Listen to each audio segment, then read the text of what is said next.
Da wir sowieso nicht alles machen können, ist es eh egal, wo wir hinfahren. Irgendwas werden wir sowieso nicht zu sehen bekommen. Zu allem Überfluss habe ich ein Netzwerkproblem. Das heißt, mein Plotter und mein Autopilot haben keine Richtung. Das ist so ein bisschen wie Schlagsahne auf frischen Erdbeeren hier.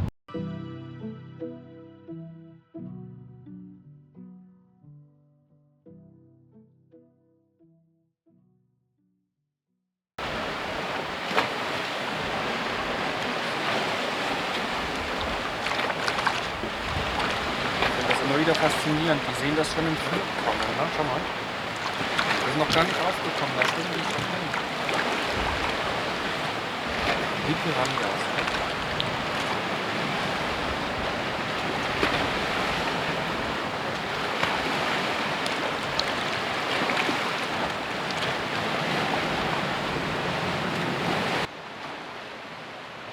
Guten Morgen. Guten Morgen. Ich sehe dich gar nicht, weil du in der Sonne stehst. Wir fahren jetzt weiter. Wir fahren nach Kefalonia. Gucken, ob wir da und wo wir da einen schönen Platz finden. Also, da wir sowieso nicht alles machen können, ist es eh egal, wo wir hinfahren. Irgendwas werden wir sowieso nicht zu sehen bekommen. Also, schon okay. Lefkada werden wir auslassen, da wir ja auch jetzt bald Richtung Italien oder Malta los wollen und los müssen, weil wir ja nicht nochmal einen Monat ETP bezahlen möchten. Das ist uns doch zu viel. Genau.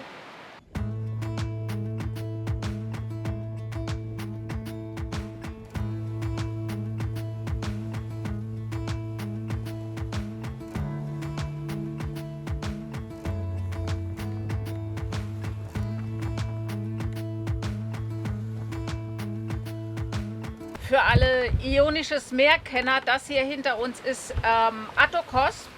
Das kennt ihr vielleicht dann auch. Das ist diese Schweineinsel, wo freilebende Schweine rumlaufen an vornehmlich einem Strand, die so super Touristenattraktion geworden sind. Diese Insel ist seit diesem Jahr Naturschutzgebiet und darf, ich glaube, von Mai bis Ende Oktober nicht angefahren werden. Man darf nicht mehr dort ankern zum Schutz der Tiere. Und der kleine Felsenhaufen nebendran, weiß ich jetzt nicht, wie er heißt, gehört auch dazu. Das ist ein neues Meerespark, Schutzgebiet, ähnlich wie die Sporaden. Es hält sich nur leider keiner daran, also sowohl private als auch Charter, als auch Touristenboote fahren dort nach wie vor hin, was ich ja traurig finde. Also deswegen fahren wir dran vorbei, weil man darf seit diesem Jahr bis Ende Oktober dort nicht mehr ankern und sich eigentlich auch 300 Meter nicht nähern zum Schutz eben der Tiere. Vornehmlich die Mönchsrobben soll es dort auch geben. Das ist ja die gleiche Robbe wie auf den Sporaden.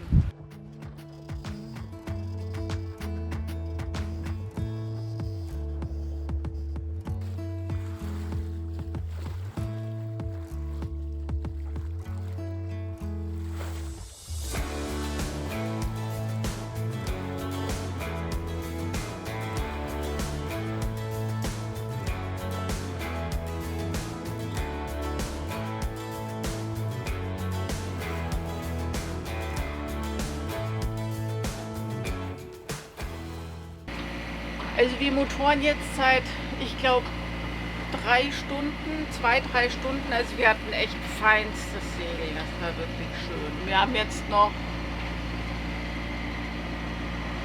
ein knappes Stündchen nach Kefalonia in die Bucht, die wir uns ausgesucht haben. Es ist im Moment die nächsten 1, 2 Tage ziemlich schwieriges Wetter, das viel unterschiedliche Welle bringt, also unterschiedlichen Schwellen. Der Wind kommt mal von hier, mal von da. Und das geht jetzt irgendwie so 2 Tage und dann müsste es auch wieder eingependelt haben. Deswegen haben wir uns jetzt eine Bucht ausgesucht, die relativ geschützt ist.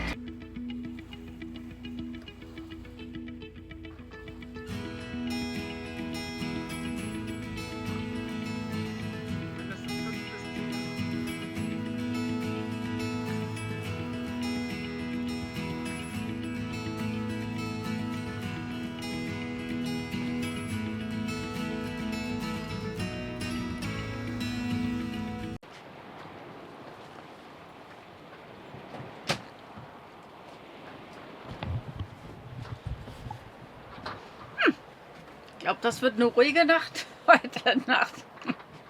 Wir sind in Sami, wollen noch schnell ein Brot kaufen und kurz die Beine ein bisschen vertreten. Das ist ziemlich ungeschützt hier und hier ist relativ viel Fährverkehr zwischen den Inseln und deswegen kommt hier immer mal wieder so ein paar Wellen rein. So.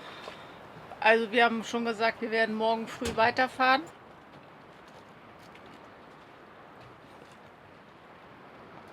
Ein paar Impressionen vom Ort werdet ihr trotzdem bekommen.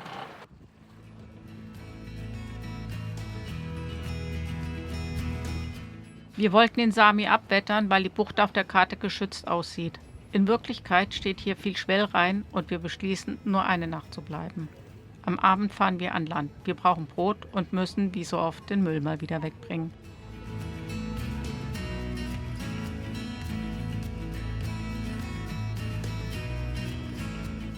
Sami liegt an der Ostküste von Kefalonia. Es ist ein Fährort und das merkt man. Am Hafen reihen sich Restaurants und Souvenirgeschäfte, dazwischen Autovermieter. Es ist ein Zwischenstopp, nicht mehr, aber auch nicht weniger.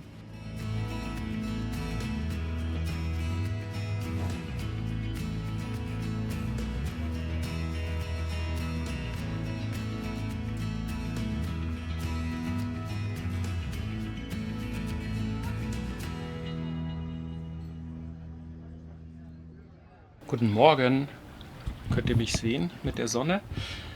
Die Sonne ist gerade aufgegangen, hier über Ithaka rechts von mir.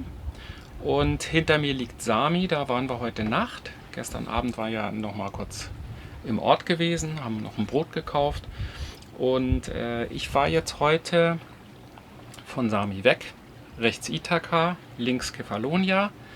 Fahre jetzt hier diese Meerenge zwischen diesen beiden Inseln entlang und will dann um die Nordspitze von Kefalonia rum wieder nach Süden abbiegen. Denn dort gibt es eine der türkisen Buchten, wo Marion gerne noch hin möchte. Und ja, Türkis ist immer gut. Ich fahre im Moment achterlichen Wind. Gerade eben die Maschine wieder ausgemacht. Ich habe sie schon zweimal an- und ausgemacht, immer in der Hoffnung, dass der Wind jetzt reicht. Jetzt haben wir 9,4 Knoten aus 171 Grad, also fast achterlich. Ich fahre im Schmetterling, habe also das Groß auf der Steuerbordseite und die Genua auf der Backbordseite und deswegen muss ich jetzt auch ganz sorgfältig steuern und zu allem Überfluss habe ich ein Netzwerkproblem, das heißt mein Plotter und mein Autopilot haben keine Richtung. Das heißt, ich habe jetzt weder den Plotter, also das ist nicht so schlimm, weil ich habe ja ein iPad, aber ich habe dadurch auch kein Radar. Das ist jetzt nicht mehr so schlimm, weil jetzt die Sonne aufgegangen ist. Ich bin um 5 losgefahren, da war es natürlich noch stockdunkel. Aber was ein bisschen nervig ist, ist, dass der Autopilot jetzt natürlich auch nicht geht. Gerade wenn man mal irgendwie einen Kaffee kochen will oder so, das geht jetzt natürlich auch nicht. Marion schläft noch. Wir hatten das gestern auch so ausgemacht, weil wir wahrscheinlich nur bis Mittag oder so haben wir Wind, danach nicht mehr. Und deswegen hatten wir das auch so ausgemacht, dass ich dann sehr früh aufstehe und schon mal losfahre. Ich bin ein Frühaufsteher, Marion nicht so und dann passt das auch immer ganz gut. Ja, es geht ganz ruhig dahin. Es ist ein wunderschöner Morgen. Es ist total ruhig, es sind keine Segler unterwegs. Es gibt auch noch keine Fähren, die fahren, was mich wundert, weil Sami hat relativ viele Fähren. Die Welle hat dann am Liegeplatz aber abgenommen, als wir zurückgekommen sind, war aber gegen 11 immer noch ziemlich stark, sodass wir immer noch in der Achterkabine ziemliche Schläge aufs Achterschiff bekommen haben. Heute Morgen war aber glattes Wasser und insofern geht das jetzt auch recht ruhig dahin. Ich hoffe, dass der Wind noch ein bisschen auffrischt, dass das auch segelbar bleibt. Ich bin froh, dass wir jetzt im September hier noch ein paar Tage rauskitzeln können, bevor wir dann eben abfahren müssen und es dann langsam aber sicher Richtung Winterlager geht.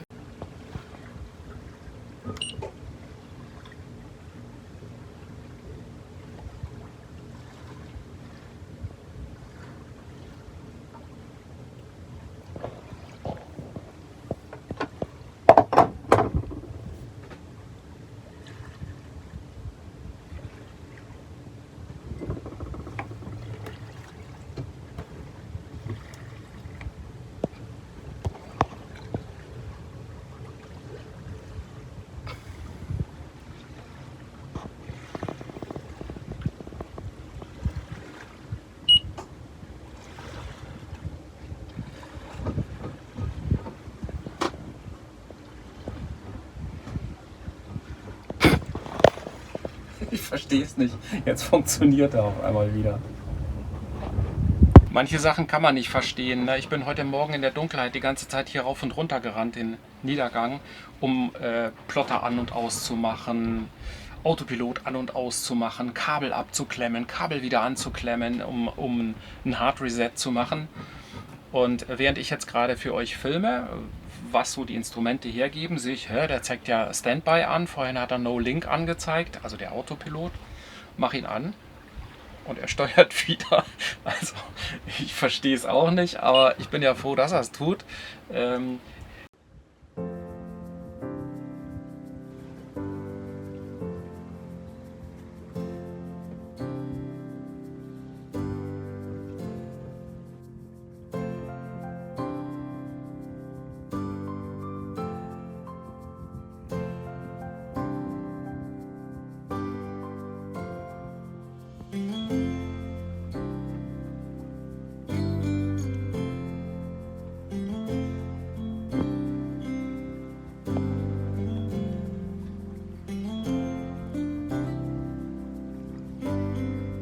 Wir sind noch in der Straße von Kefalonia. Das heißt, das da ist Kefalonia. Und auf der anderen Seite, ich muss mal nach vorne gehen, sonst seht ihr das nicht. Und auf der anderen Seite ist, das hier ist Ithaka. Und wir fahren jetzt praktisch die Meerenge raus Richtung Norden. Und dann um die Nordspitze rum von Kefalonia. Und wir stecken echt viel Zeit und Energie in jedes Video. Immer irgendwo unterwegs, auf engstem Raum. Wenn du magst, was wir machen und ein bisschen mehr Einblick willst, bei Patreon gibt es Videos vorab, ganz ohne Werbung, Bonusmaterial und auf manchen Stufen auch persönliche Updates oder ein Call mit uns. Schau gerne mal vorbei, den Link findest du unten in der Beschreibung oder oben im Video. Wir freuen uns, wenn du dabei bist. Und danke an alle, die schon mit an Bord sind, das bedeutet uns wirklich viel. Ithaka, wer das nicht weiß, die Insel war ja das Königreich von Odysseus. Dem Odysseus, der am Kap Malea, wo wir vorbeigesegelt sind, der dort verloren gegangen ist und vertrieben wurde. Man könnte jetzt gemeinerweise sagen, historisch gesehen sind wir also besser als Odysseus. Natürlich vollkommener Unsinn. So, wir kriegen kräftigen Wind, ich gehe mal wieder ins Cockpit.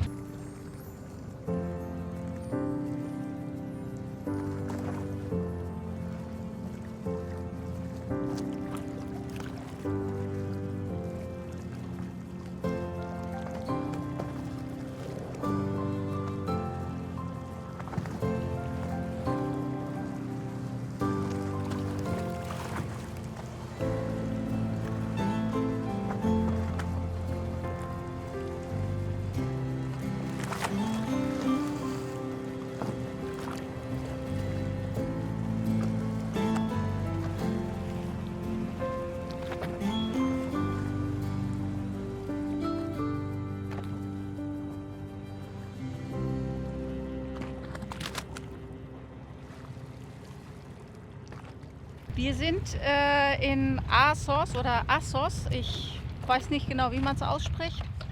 Und das erinnert mich total an Wotzi. Das ist so ja, klein und beschaulich und man liegt hier mit Landleine. Wir haben das versucht mit Ankern, weil ich bin ja eher so der Freischwinger. Aber wir haben den Anker nicht zum Halten bekommen und haben dann beschlossen, dass wir es doch mit Landleine versuchen. War jetzt auch okay, auch war ein bisschen unruhig. Das ist hier die eher schwellige Küste und deswegen muss man auch ein bisschen schauen, wann man hierher kommt. Es ist leicht geschützt, aber je nachdem wie der Schwell draußen ist, die Dünung ist, läuft sie halt hier auch rein. Trotzdem, wir sind schockverliebt und ich habe das wirklich nur durch Zufall beim Durchsuchen bei Navili, was und wohin man noch könnte, habe ich das zufällig gesehen und habe gleich gedacht, ach, das könnte was für uns sein. Und das ist so ein bisschen wie Schlagsahne auf frischen Erdbeeren hier. Total schön. Also sehr zu empfehlen. Wenn Wetter und Wind passt, kommt hierher. Das ist echt ein Träumchen.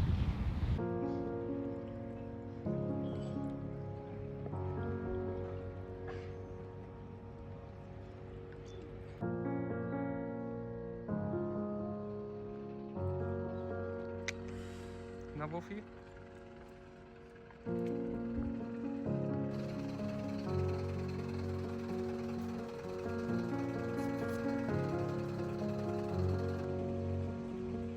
Wir haben Assos zufällig entdeckt.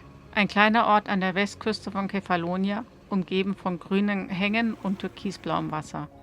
Der Stopp war nicht geplant, aber schon beim Einlaufen waren wir sehr angetan.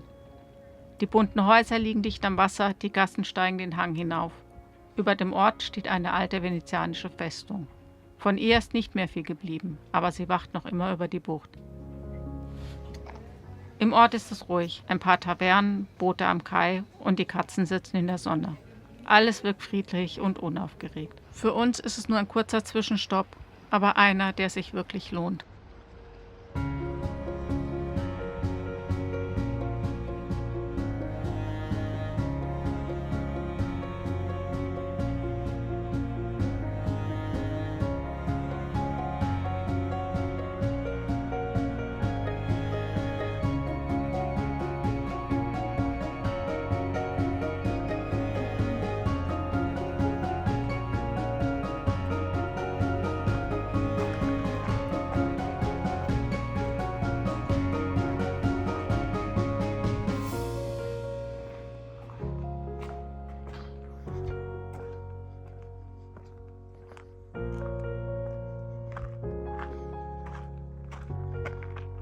Ich bin hier gerade auf der venezianischen Festung von Assos. Da hinten sind auch noch Leute, wollte ich gerade sagen. Da sind Ziegen. Wenn ihr also knuspern hört, da hinten stehen 2 Ziegen. Und das ist der Blick von oben. Das ist die Bucht, in der wir liegen, Assos. Wunderschön. Und es ist ein toller Aussichtspunkt hier oben. Von der venezianischen Festung ist fast nichts übrig. Aber es ist ein irrer Spot hier. Also allein schon ein super schöner Sundowner-Spot.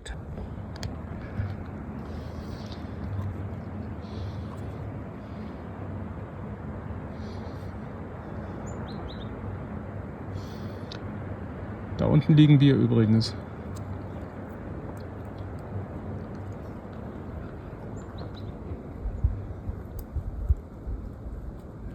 Und da sind die Ziegen.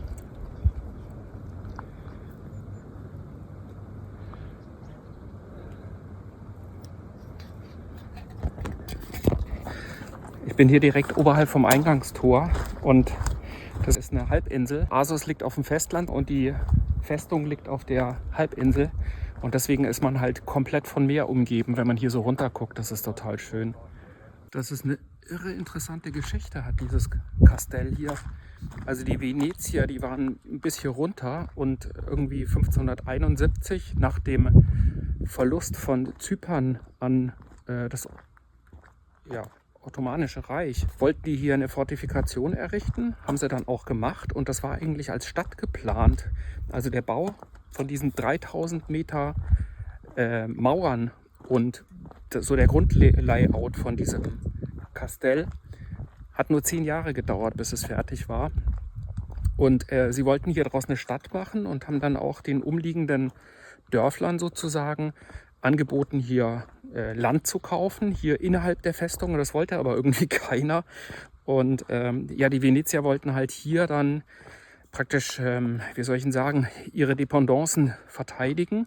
Und als sie aber dann irgendwie Le Facada, ich glaube 100 Jahre später, dann übernommen hatten, dann wurde das hier ziemlich unwichtig und wurde dann, glaube ich, auch nicht weiter verfolgt. Irgendwann war es dann russisch-türkisch und dann war es französisch. Die Briten waren auch irgendwann da. Ja, und dann wurde es irgendwann griechisch. Und dann war irgendwann hier noch ein Knast, aber es gab dann ein großes Erdbeben in 1953 und dann wurde auch das aufgegeben. Also irre. Und heute ist es ein Aussichtspunkt und ein historisches Erbe. Und wenn man hier so unterwegs ist, dann kann man sich schwer vorstellen, dass Venedig so einen großen Einfluss hatte. Irre interessant. Deswegen liebe ich Reisen so sehr, weil man dann mit der Geschichte auch nochmal ganz anders in Kontakt kommt. Ich hoffe, ihr findet das genauso toll wie wir. Ich weiß, dass manchmal solche Landausflüge für euch total langweilig sind, aber ich finde die faszinierend. Für mich gehören die auch dazu.